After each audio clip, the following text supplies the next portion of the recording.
Welcome back to Culture Fans Wrestling. My name is Kavika, and today I'm here to do my ratings for Survivor Series War Games 2024. Starting with the women's War Game match, where the team of Rhea Ripley, Bianca Belair, Naomi, Io Sky, and Bayley won.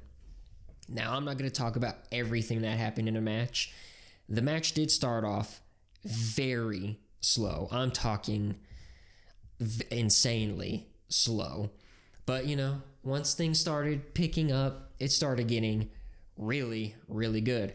Like Tiffany Stratton digging through the trash to find her money in the bake briefcase. And then, deciding on whether, should I do it on Liv? Should I do it on Nia? Should I do it on Liv? Should I do it on Nia? And I don't think anybody here was thinking she was actually gonna do it, because I don't even know if WWE would know how to even, what happens in a War Games match if somebody, puts their briefcase on the line. What happens? But then you had the double moonsault, Tiffany Stratton, Io Sky, of course, Io with the trash can, both off the cage at the same time. Absolutely amazing. And then once all the women were in the match, we had this scramble. I forget exactly what happened, but I think Tiffany was going to do something, and Io comes in with the fire extinguisher and just starts going all crazy and everything. And in the midst of all that, Rhea is able to put the handcuffs on Raquel. Just absolutely amazing. Like, when I was watching it the first time before the replay, I was like, when did that even happen? Because I surely didn't notice it. And then, of course, the match ended with Rhea Ripley putting Liv Morgan through a table with the Riptide off the top rope. What a way to end the match. This match was fun, and I think a good starter, I would say. Not great, but, good, serviceable. It did what it needed to do. I give it 3.5 out of 5 stars. Next, moving on to the United States Championship match versus champion LA Knight and challenger Shinsuke Nakamura. This match, I feel like, is almost, I hate to say it, but kind of filler. I got Shinsuke was going to win. I got that right. And they kept playing up this thing where LA Knight, or Shinsuke, is in LA Knight's head and everything. And I don't know if what everything he did was intentional. If it was, kudos to him. He did a very good job. If not, then I guess it was just a bunch of coincidences. But he literally dropped the United States Championship during his entrance. He kept flubbing and doing bad. I don't want to say botches, because they weren't necessarily botches, but it was just like, Shinsuke must have really been in LA Knight's head. Anyway, the match comes to an end with Shinsuke Nakamura doing a, what is it called? Like a scorpion death drop or something like that onto LA Knight on the steel that is in between the two rings, because, it is War Games. He rolls him back into the ring, hits him with the Kinshasa. 1, 2, 3. Shinsuke Nakamura is our new United States champion. This United States Championship match, it was a good match, don't get me wrong, but it just felt so fillery. Like, there wasn't much leading up into it. LA Knight kind of just lost his title out of nowhere. So I'm gonna give this match 3 stars. Up next, we have the Intercontinental Championship. Champion Bron Breakker versus Sheamus versus Ludwig Kaiser. Now, this is one of the 3 matches that could have easily been match of the night. Honestly, this pay-per-view overall was really, really fun to watch. This match in particular, these guys just kind of went crazy. It seemed like they had no regards for one another. They did not care what happened at the end of this. Every single one of them wanted that Intercontinental Championship. I'm sitting here trying to remember everything that happened in the match, because there was so much that happened. I remember Kaiser just beating the crap out of Sheamus with the, what do you call it? Shillelagh. That's what it's called. Braun Breaker flying over Sheamus to hit Kaiser with the spear. You had, or not Kaiser, Breaker flying from the ring to the announce table, taking out both Sheamus and Kaiser. This match was just legitimately insane. And the fact that Braun won lets me know for an absolute fact, and hopefully I'm not wrong, but hopefully we're going to get this longer feud between Sheamus and Kaiser. Sheamus being the vet and Kaiser being kind of the new guy. I think they're going to keep butting heads. But yeah, this match was definitely a 4-star match. Definitely. Up next, we have the World Heavyweight Championship champion Gunther defeating Damian Priest. Throughout this entire match, Damian was, I forget which shoulder it was, but he was really selling the shoulder. And I don't know if he was legitimately hurt or not, or if Damian Priest is really just that good at selling.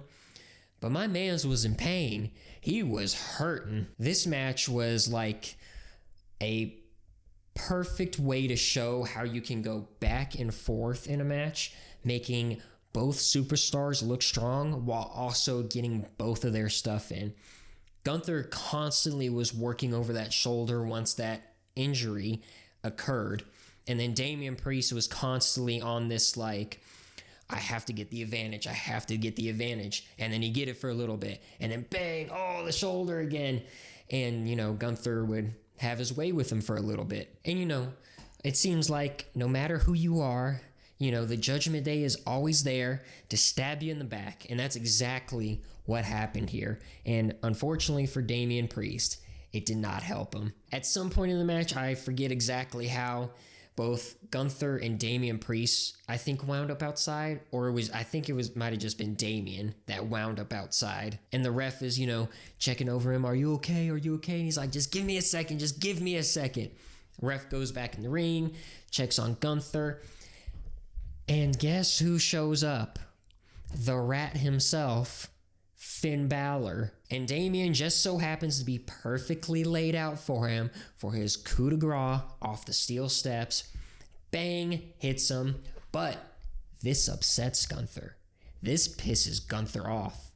Gunther leaves the ring, boots Balor, picks up Damian Priest, throws him in the ring, chokes him out, and retains the belt. I'm not going to dock this match for the whole Finn Balor interference because I think this adds a nice piece to the whole story that is the World Heavyweight Championship right now. Because, of course, you have the Damian Priest Finn Balor storyline, which has been brewing for months now. But now you also have Gunther disliking Finn for what he has done. He has desecrated what the World Heavyweight Championship stands for. He has desecrated the canvas. You don't do that in Gunther's presence. So with that being said, this is a 4-star match. For sure, you should go watch it. And finally, for the main event, we have the winners of Roman Reigns, Jimmy and Jey Uso, Sami Zayn, and CM Punk defeating the New Bloodline. Now, I said I wanted drama in this match, and boy, did I ever get it. Just like the women's War Games match, this match also started, slow paced and everything. And I understand they got to pace themselves. This is a War Games match. We have no idea what's going to happen. So, as for drama goes, we have the whole CM Punk and Roman thing going on. Fantastic. Every single time they would shoot in on the cage of Roman's team, you always have Roman and CM Punk lying in the back, just waiting their turns. And eventually it comes to where it's Roman, Punk, and Sami in the cage. It's one of their turns to go in. CM Punk, he's just starting to make his way out. And bang! Roman stops him. Lets Sami go. This angers Punk so much. And then the next time, it's time for them to come in. Well, it's either Roman or Punk. And Punk's just laying off to the side. He doesn't even care anymore. And as soon as Roman starts going, he shoulder bumps him, goes straight into the ring, pissing off Roman. There was just so much crap going on between these two guys. There was one point where Roman wouldn't even acknowledge Punk. and then they had to acknowledge each other. It was nice. They needed Paul Heyman, the wise man, to come out to save the day and make them realize, hey, you guys actually need each other to beat these guys, because without you guys working together, you're not winning. Now, there was a point in which Jacob Fatu got hurt. He was trying to do his little springboard flip-a-madoodle, and I think he's legitimately hurt. Hopefully nothing too bad, because, man, he's so good, and he doesn't need to get injured. He's too good to get injured. Anyways, the drama was amazing, and it all culminated to every single person in the OG Bloodline, including CM Punk, getting to do their finisher all on Solo Sikoa. You got, I think, Jimmy and Jay both did super kicks. I think it was 3, like a 1, 2, and then 2. And then you had Sammy do his haluva kick. CM Punk did his go to sleep. Roman Reigns hit him with the spear with a 1, 2, 3. I want to give this match a really high rating, but because it's so slow in the beginning, I wish they weren't so slow in the beginning, but I understand. I have to give it 4 stars. The drama was there. I want to say it was almost perfection, but it wasn't.